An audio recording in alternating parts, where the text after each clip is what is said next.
Hi, in this mini lecture I'm going to cover the Epic of Gilgamesh. So the first part here on this slide is the historical background to the story or the epic. So Gilgamesh, if you notice here, was an actual king.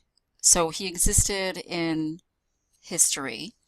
So we have the actual king and then we have the fictional Gilgamesh that does all of these deeds and stories that we read about.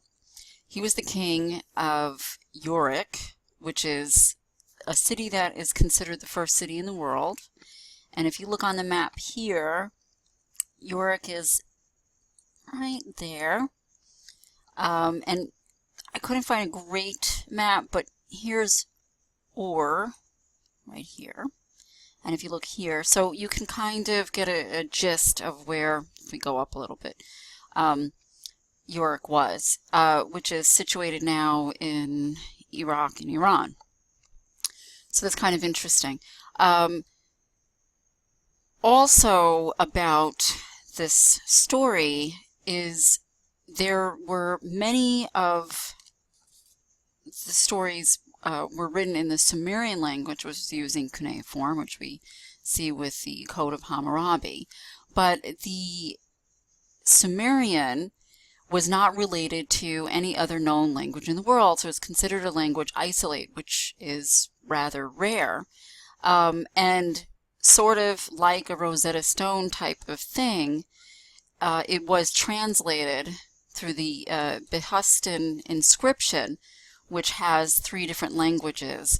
So that was how we were able to, I'm including myself, but I didn't do it, translate the Epic of Gilgamesh.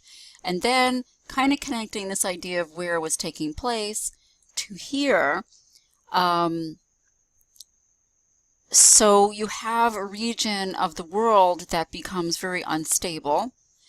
And a lot of it is the United States, right? Because this happened in 2003 when the United States went into Baghdad and invaded Iraq. This was an opportunity for looters to take all of these antiquities out of the Baghdad Museum. So these were all objects that were going all the way back to Gilgamesh's time. So really we're talking about priceless artifacts. Luckily, the majority of the artifacts have been recovered up to this point, and the museum did reopen in February 2015. So it took a really long time to, try to restore what was lost starting back in 2003. So that's making connections to what we're reading in the past and the modern world. So let's take a look at the actual story, because of course we're only going to read a section of it. So what you see here is what makes it an epic. Well, I'll talk a little bit more about that in the next slide, but it has classic epic material. It's a journey of self-discovery. It's beating the odds. We have friendship, and of course we have adventure.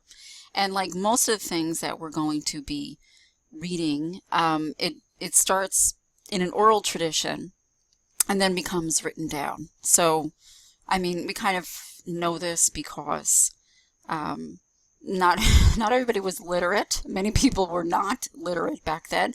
And you can only imagine if you were writing things in clay using reeds, it was not productive to be writing things down.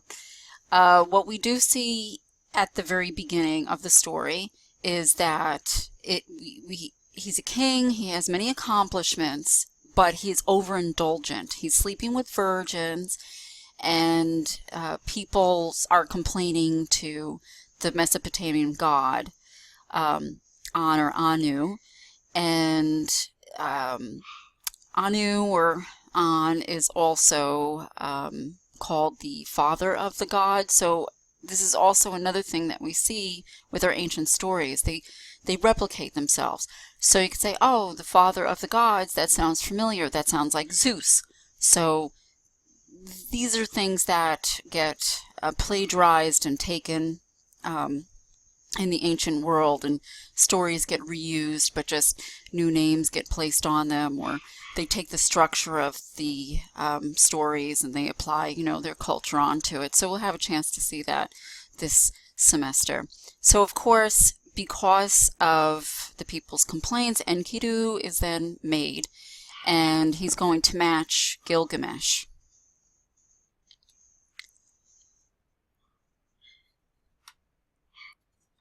All right, so how does Enkidu become civilized? Well, sex does it. Is that true? Is that how you become civilized? But anyway, that's the story, right? A temple prostitute takes this wild man and has sex with him for 6 days, and all of a sudden he's like, hey, I'm calm and everything. So then Enkidu challenges Gilgamesh. Of course, Gilgamesh is going to have to win because he's the hero of the story, but they quickly become friends, kind of like a little bromance thing going on. Then adventures start happening. Gilgamesh wants to get lumber from Enlil's forest, which is all the way up the Euphrates River, but first he has to kill a monster, Humbamba. Do you like these words? Do you like these names? You're going to name your dog Humbamba, maybe? Of course, we also see this in many of these ancient stories, is that the hero is going to encounter different types of monsters. They don't necessarily have to be of this earth, right? They are going to defeat Humbamba. Also, as part of this story, there is Ninsun, who is Gilgamesh's mother. So she is a goddess, if you follow this. So she's immortal, but his father is mortal and doesn't even figure into the story because he's dead before the story starts. But Gilgamesh is not half and half. Gilgamesh is considered 2/3 god, 1/3 mortal, but he's still not immortal. So I don't know where that comes from, but that's like the basis of things.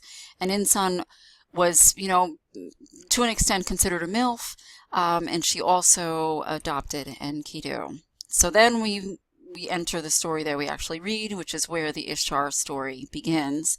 And then that's just kind of a predecessor to more adventures and, of course, the ultimate quest, right? Gilgamesh is questioning death because Enkidu died, and he finds Upnapishtim, who also, like I said, things repeat, so you will see that his role is what a lot of people are familiar with, if they have not studied the Mesopotamian stories, is a Noah figure, but Gilgamesh was written first, and then the story of Noah was cribbed from the Epic of Gilgamesh. And when I say cribbed, it was plagiarized. It's almost word for word, and then a few things are changed. So no new stories, right? After it's first written down in clay, no new stories. So Upnapishtim became immortal, and so of course Gilgamesh wants to find out about it. We find out about how he became immortal, and then we have the flood story. Gilgamesh got cut off here, cannot become immortal. He fails the immortality test, which you know, and what is not included is then Utnapishtim. It gets hard to say these words after a while, these names. His wife feels sorry for Gilgamesh and gives him an herb to achieve immortality, but a snake, another figure that we see later on in other stories, right? Steals this immortality herb, and that's why a snake sheds its skin, because it's immortal. It's not really, but you know, it sheds its skin. So actually, you can kind of notice, like, oh wow, these ideas that you might know about in stories that we've told in Western civilization go far back, and I find that really interesting. These archetypes start very early in human history. So up here we have Ishtar, and we have Gilgamesh, and he's holding a lion because he's a tough guy, of course. And then finally, let's look at just the idea of an epic material, right? So here we have Gilgamesh and Enkidu with a horn. Oh, it's kind of an interesting archetype right there. And if I remember correctly, that is Ea. I believe I got a picture of Ea, the god. Anyway, what makes something an epic, right? So we're going to be reading a lot of, stories about heroes and epic materials.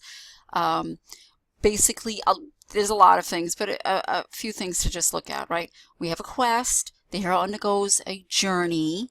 Often the hero will show superhuman abilities. The hero is part divine. Whatever this quest is, spiritual or otherwise, there's going to be an impossible task to be performed. So we see this with Gilgamesh. He cannot stay awake, right? There is always going to be some sort of initiation into this heroic journey. And we have great battles and horrible monsters. Oh, I didn't want to exit out. But anyway, let's go back there.